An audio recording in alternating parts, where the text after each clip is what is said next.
And now today it is my pleasure to introduce you to Patrick Cummins and his keynote address, Collations, Impermanence of the Ordinary. Patrick will give an artist's talk on his 40 plus years of photographic documentation of aspects of Toronto's built environment. Patrick graduated from Ontario College of Art and obtained a BA in Fine Art and Philosophy and an MA in Philosophy from the University of Guelph. He worked for 32 years with the City of Toronto's archival programs, specializing in photographic, cartographic, and architectural records. He was curator of 5 major archival exhibitions during this period. For over 40 years, he has undertaken numerous projects as a photographer exploring the conventions of documentary practice. Don't forget to submit your questions for Patrick in the Q&A panel. Now, Patrick, I'll hand it over to you. Well, thank you very much for having me here today to give my artist talk on my 40 plus years of documenting Toronto. Cutting through its messy urbanism, exploring its marginal and peripheral spaces, and conducting comparative studies of its vernacular. The talk is divided into 2 parts: Collations, which is my main architectural documentation project, and Digressions, which will look at some of my side projects.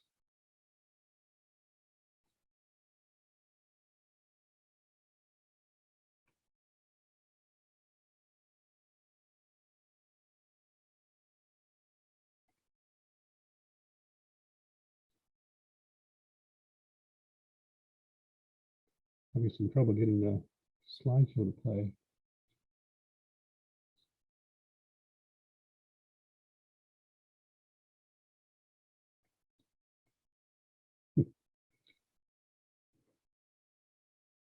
We can see it, Patrick, no matter what. Can you see the whole slideshow, or are you looking at the show with the, it's not playing the actual show, is it? No, but we can see the slides. If you'd like to move forward with that, that's okay, great. Sure, we'll do that then. All right, so when I first started taking photographs in Toronto, I was drawn to certain structures that bore a patina that spoke to me from other eras, buildings with interesting signage and whatnot. I lived in Cabbagetown, and I went to school at the College of Art in Queen and McCall, and there were no shortage of these types of structures that I would encounter along my way. While at school, I quickly discovered the work of Walker Evans, the great American photographer of the vernacular in America during the 1930s and 40s. And what I learned from Evans were a couple of things. One, in an interview, he once said that anybody can take interesting images with any equipment. And I saw that as kind of a vindication for my lack of skills in the darkroom and whatnot, and saw it as a kind of a victory of vision over technique and equipment. The other thing I learned from him was he was shooting with a large format camera, of course, and I was shooting with 35 millimeter, and there's no way I could see myself dragging a large camera around the city doing what I wanted to do. So I began to use the 35 millimeter and pretend it was a 4x5 camera and shoot head on like this. This is pretty typical of the early work that I was doing. This is actually a roll of 3 storefronts, as you can see. If you look at the second floor, there's a complete uniformity there. Whereas on the ground floor, of course, you see different historical eras mixing and clashing with each other. You've got the vitrolite of the 1950s on the left, got the backlit fluorescent signage of the 1960s on the right, and in between you have 2 different hand-painted signs, one from the 1940s, literally laid on over top of one from the 1980s. This is a kind of layering of details, discordant details that I was drawn to. Interestingly, if you look at the sign for the 5, 10, and 15 cent store, it's selling magazines, and none of those titles were still in print, I don't think, in the early 1980s when I shot this. But at the same time, he's selling video games, which were a relatively new thing. So there was a mixing of various pasts and presents in the same storefronts. So after about 10 years of shooting in this way, without any real purpose other than just shooting storefronts that interested me, by now I was working as an archivist, and I figured it was pretty much time that I cataloged my own work. And when I was doing so, I came across this image here, and there was something really familiar about it. It was kind of like nagging at me, something along the edges that looked familiar. And so with a bit of research, I discovered that I'd shot it 8 years earlier when it was a Isobrit-clad, do-it-yourself, owner-built house. And it was the details along the edge of the school and the one-way sign and the Bolton Avenue sign that got me there. And when I looked at this, I realized, I had sort of an epiphany. I realized that I had a potential re-photography project on my hands. This particular piece was purchased by the Canadian Museum of Contemporary Photography in Ottawa 20 years ago. And if they'd never bought anything else, I'm just happy that they bought this, because this is in essence the Collations project. Everything else that I've done spins off from this. And so the Collations project was born. Situated within a long tradition of re-photography, the project is a celebration of the involvement of people in the built environment, a celebration of lived-in architecture, a kind of, I fancy myself a kind of alternate historical board preserving, at least photographically, the everyday fabric of the city's neighborhoods, while the real historical board fought the big battles over the big buildings like Old City Hall. So the project is about change. It's built upon the precept that cities are always changing and that one city is always many cities at the same time. And so the project got underway in earnest, and I began to reshoot things that I'd shot already and to look for other things that I could shoot that I might reshoot down the road. This is a basic kind of Georgian style two-floor commercial structure that filled the streets of Toronto from the 1850s onwards. It was never really built to last. It was replaced usually with three-story brick structures, within 30, 40 years. This particular building survives to this day. And it's interesting in many ways because it's, obviously being several different types of stores. But if you look at the second story, the second window from the left, in the 15-year period between the first and third images, the blinds on that window never changed.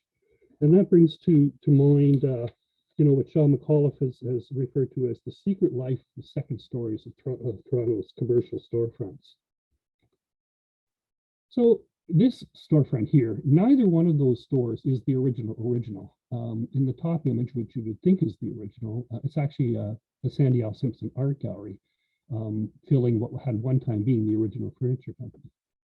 And then in the bottom image, the clothing store original, they didn't take their name from the etched vitrolite because it was gone by the time they took over the storefront. They got it from the original name etched into the terrazzo floor in the entranceway. In between, for many years, it was FX Clothing Store. And so in many ways, the work is as much about what I shot as it is about what's in between. This was one of the last surviving print shops in downtown Toronto. They were once everywhere on every block in the pre-computer era. This one lasted so long, and it is so old that it still bears the old alphanumeric telephone number. Once it vacated, the business vacated, it became a place for graffiti murals. And on the left, we see the work of Adrian Hales, who went on to become a pretty big graffiti muralist in Toronto. And on the right, the work of Alexa Tanaka, and she also has become quite a big mural artist. Sometimes the after image also becomes a before image. This obviously was at one time Johnson's Variety, and later became Manning Variety. And then when the signage came down, when Manning closed, the Johnson sign was revealed. This is the kind of happy accident that occurs in my work. The only reason I ever even took the top image was that's where I rented my typewriter to write my master's thesis. And I'd never seen this storefront before. It's on Adelaide, in behind St. James Cathedral, and I'd never walked that stretch of road before. So I took it because it was quite an interesting storefront. 10 years later, I just happened to be walking along the same stretch, and there was a shock of recognition. Oh, that's where I rented my typewriter. But the typewriters computers is now reversed to computers typewriters. So at the same time that I was conducting these, doing these before and after comparative studies, I was also engaging in an extensive project of doing typologies of the same types of structures scattered throughout the city. So in this case, here's 25 variety stores. Now, while there's not a lot of variety to what a variety store sells, there is quite a variety to what a variety store calls itself, whether it's a variety store, a convenience store, a grocery store, a mart, a milk mart, a food mart, a discount store. I mean, there's an endless variety. But again, there's not a lot of variety in the signage. I would say that more than 70% of variety stores in Toronto have that red and yellow signage. And I'm not sure why, but I'm sure a psychologist out there somewhere would be able to enlighten us. Here's a variety of corner stores, some of which are variety stores, but some of which are dead stores.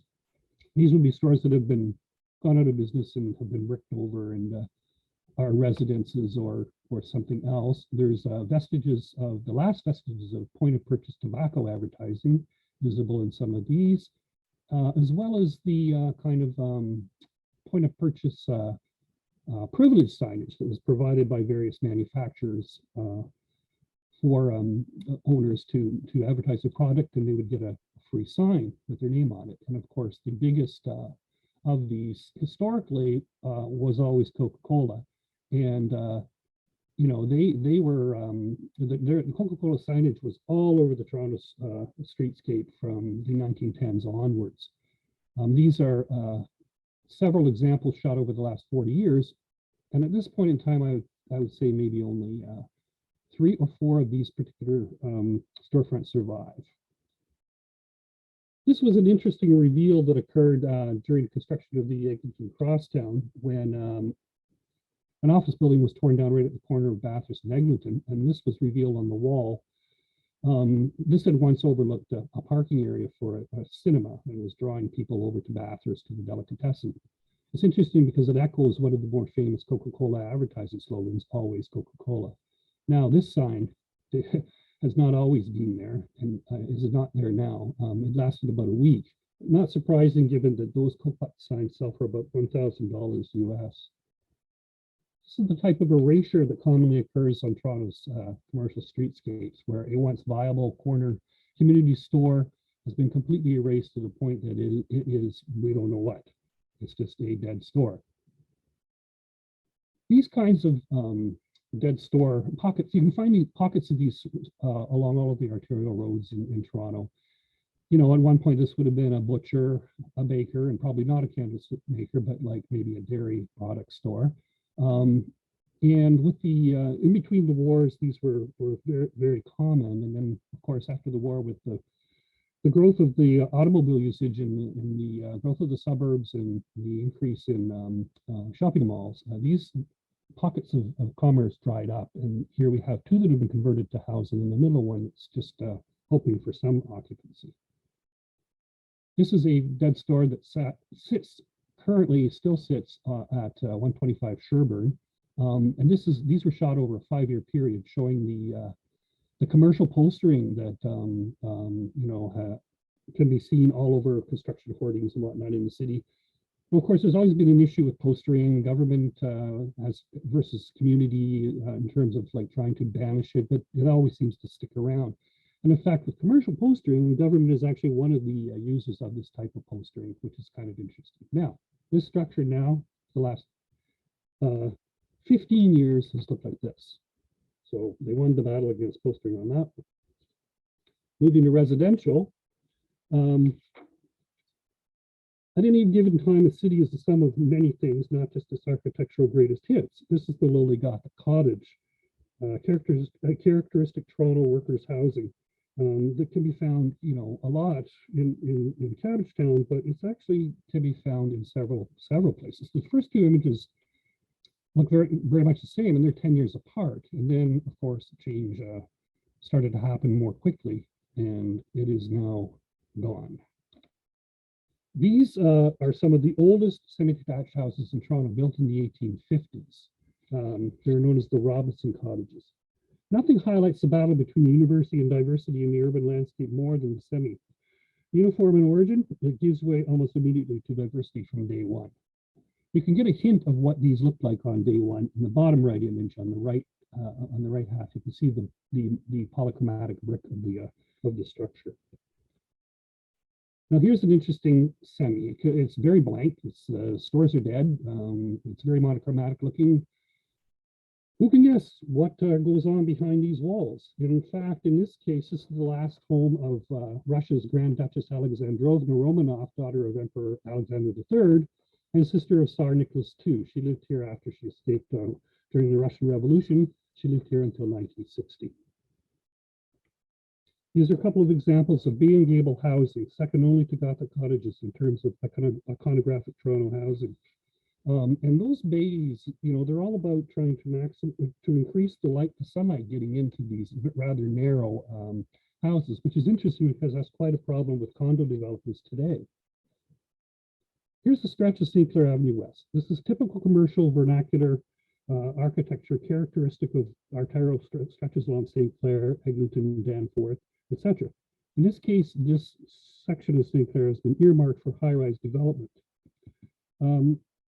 So it brings up the question of, what do you maintain if you want to record or maintain the flavor of a neighborhood? What would you keep here? How do you, how do you do that?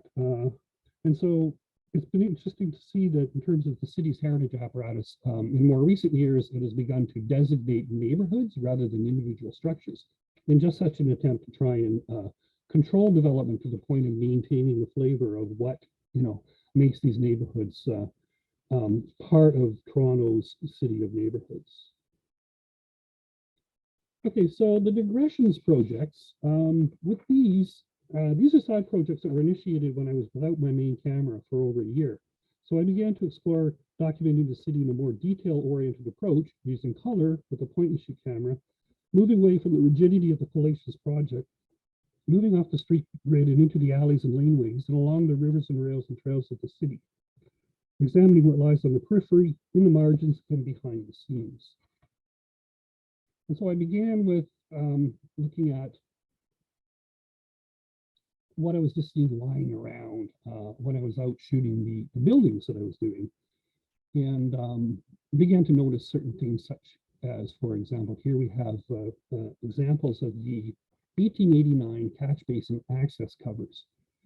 So there's a mystery about these. Well, first of all, most people who would notice them initially swear, oh, there's only one or two of these, or the two or three that I see walking between work and home. But as you begin to look, you realize there are many more. And I photographed over 100 of these. Now, the mystery is no one knows why they're all 1889 and there are no other dates. And as well, no one knows why so many of them are missing the letter F in the words City of Toronto. Also underfoot, of course, Sidewalk date stamps. I've always liked these, and there are quite a variety here. The oldest known date stamp on a sidewalk in Toronto is that 1913, which can be found on the Toronto Islands if you're willing to look for it. The oldest on the mainland, laid by the city itself, is 1929, which is at Huron and Bloor. Okay, so I have always been interested in the garbage gets tossed around and that lingers. And I mean, what drew me in this case, of course, was the Walker Evans influence, but also the Andy Warhol influence. And what I liked about this was you could crush a Coke can in any way you want, and it's still instantly recognizable, usually through the fragment of Spencerian script you can see there on a logo that hasn't changed from day one, or from the color red of the can. And there's quite a history here in these cans. There's several different generations. I mean, cans can stay in ravines for decades. And in fact, some of these cans I was photographing in the same, weed-strewn lot over a 2-year period. And speaking of iconography, here's the iconography of the pandemic, of course, with the iconic blue surgical mask, which again are found everywhere. These photographs were taken actually not just in Toronto, but into the depths of Algonquin and all over. So it wasn't very long, of course, before I became interested in graffiti, and now I actually have been documenting graffiti in Toronto in all of its forms for over 25 years. Now, this is actually one graffiti door shot 14 different times over quite a period of time. So you know, even when I was trying to get away from the rigidity of the Collations project, I found myself engaging in aspects of rephotography, you know, even in this case. Here we have the laneway garages, of which Toronto's, you know, Toronto's got quite a few of these. And these are one of the most basic forms of architecture, more basic even than the do-it-yourself owner-built housing. And they often bear the hand of the owner much more than they do any designer or architect that might have been involved in their construction. There's red garages, green garages, garages that look like they could have been built by red green. There's overgrown garages, and there's graffiti garages. Now, speaking of graffiti garages, this is an example of one of the city's many laneway transformation projects of recent years, where they take an entire laneway and, with owner's permission, have a massive paint jam where artists express themselves. So moving off the streets and laneways and getting behind the scenes here with a few explorations. This is a building built in 1919 for the Aluminum Company of Canada. Occupied for many years by Tower Automotive, it is known colloquially by most people as simply Tower. And this building stood empty for many years, and it highlights the secondary lives of abandonments. This building was a mecca for urban exploration. Several floors became a private graffiti gallery. There were many raves and parties here. There were art installations, and some of these were sanctioned, and many others weren't. And now it's home to the Museum of Contemporary Canadian Art. And this is a piece by the artist Barbara Kruger, who herself was no stranger in her early years to putting her art up in alternative venues and alternative sites. This is another very famous abandonment in Toronto, the R.L. Hearn Generating Station, built in 1951 and decommissioned in 1983. It's currently leased by a U.S. film company who wanted to build a film studio there, and that didn't happen, but that has been used many times as a film set. But essentially, it's simply abandoned, and it has been a mecca for urban explorers. But it's also being used for a couple of times for Luminato events, especially in 2016 when Luminato based their entire festival in this building. And in fact, that's the interior that we're looking at here. So during Luminato 2016, the control room was actually converted into a pop-up French bistro, which I was able to enjoy champagne and oysters in. This is down below the Wellington Destructor, one of many destructors and incinerators the city built for the incineration of garbage. Built in 1925, by the mid-70s, incineration had fallen out of favor and it became a waste transfer station. But it was decommissioned in 1986. Now, while there was an active works facility around it, it was empty, or so you would think. So this here is there was one individual who gained access to the building over a 5-year period and began to accumulate all sorts of things in this building. It looks like a jumble, but he actually had everything arranged by type. There's like, you know, a whole section of bottles, a whole section of papers, a whole section of bicycles, a whole section of children's furniture, or children's toys, I mean. And he continued to get into the building no matter how many times the locks were changed. And this is an interesting crossover between my own work and my work as an archivist, because I had documented this facility on my own. And then I was contacted 3 years later by the city, who had seen the work and asked if I could duplicate it for the city. And so I then went in with hard hat and safety boots and redid the documentation for the city that I'd already done for myself. And they then had me go in and shoot the cleanup. Now the building has sat empty, well, I think for 5 years now, as they try to determine what the community would best like it to be. Okay, here's a few examples of abandoned transportation infrastructure. This is Middle Road Bridge, built in 1909. This was once a major connector between York and Peel counties until, well, 20 years later when it was replaced by the Queen Elizabeth Way. And this is the Eastern Avenue Bridge, built in 1933.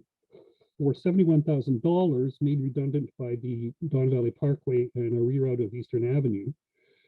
The city wanted to demolish it in 1975, but it was going to cost $75,000.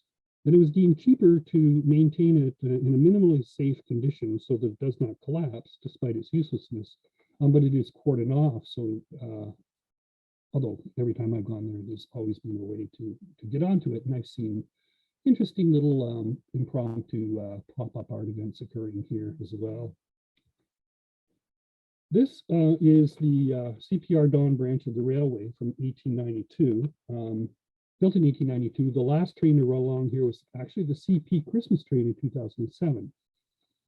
Now, I don't know why some abandoned tracks are immediately lifted and others are not, but I do know that Metrolinx apparently has some plans for using this as an alternate route for GO trains into downtown, but at this point it serves as another of the many private art galleries that one can find when you explore the rivers and rails and trails of the city.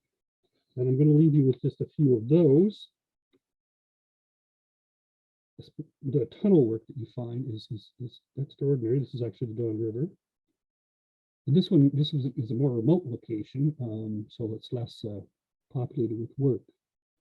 But what I love about these spaces is that they're an intersection of art, nature, and engineered space, and I just love standing within that combination. And here we are 6 feet below the ground. This is a buried creek, known variously as Mill or Wilkett Creek. This has been a mecca for North American drainers for many, many years. It's actually known as Gargantua. It's a 5-kilometer long tunnel, and it's filled with interesting graffiti. One last slide here. This is one of the largest open-air graffiti galleries outside of the world-renowned graffiti alley. And this is the Mississauga Drains in Mississauga. Okay, well, that's just the tip of the iceberg in terms of what I do. If you want to switch back to me, I'm done with that. Wow, that's fantastic, Patrick. Those are such interesting images. And I mean, I love your use of repetition and how that essentially creates this pattern of design. It's quite mesmerizing. I think those of us without a photographic eye, like I would never have looked at those images, like going down a street in Toronto and seeing the beauty there that you've captured. So thank you. We actually just have a couple of questions for you. Okay, sure. It is fascinating to see the evolution of art and the impacts in Toronto's neighborhoods. Has the messaging of graffiti changed over the years? Oh, it certainly has. I mean, obviously at one time it was largely marginalized. It has really emerged from the laneways and the secret gallery locations right out into the streets with many city-sponsored and corporate-sponsored kinds of projects, mural projects. So it really has burst forth. And it's not just here in Toronto. This is a worldwide phenomenon. Yeah, absolutely. Thank you. And one last question. Toronto obviously has changed quite a bit in the past 40 years. So for those of us, again, without the photographic eye, in what ways has it changed that we might not notice that you have seen? Well, one of the biggest ways that it's changed is the loss of the sort of downtown manufacturing industrial areas. And I speak specifically of the Distillery District and Liberty Village. Those are two areas that were active industrial areas, and that's all moved out of the suburbs, and it left some interesting buildings that for a brief period were occupied by artists and small businesses, but most of that is now being redeveloped, and while they've retained a lot of the visual character of it, it's just very different. So that's really the biggest change since the 1980s that I've seen in terms of the areas that I walk around in. Yeah, great. Thank you again, Patrick, so much. That was very invigorating. And please, everyone, don't forget to join the discussion roundtables sponsored by AIMSUN, which are just about to start. And finally, if you're a social media user, post your conference insights or experiences as they happen using the conference hashtag ITSC 2021 on Twitter, LinkedIn, or Instagram. Thanks again, Patrick, and thanks to everyone for joining us. You're welcome.